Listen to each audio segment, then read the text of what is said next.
Hey guys, welcome to Tech Tricks tutorial. In today's video, I will show you how to create internet and infinite crowd. To do that, let's head over and add in here fire. And then on this fire, let's put in here water. Now we have steam. Now on this steam, let's proceed to add in here another steam to our actual fire. So we can also put in here fire as well, and now we have engine. Now on this engine, we can proceed to add in here steam. Now we have train for that. So next thing we need to do is we just need to put that aside for now. And then let's put in here engine.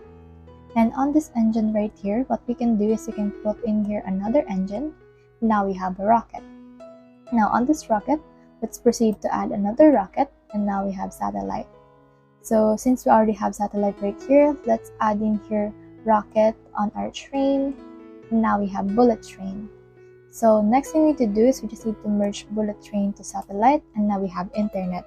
So that's the whole process. If you have any questions, just comment them down below and we'll try our best to answer. Thanks!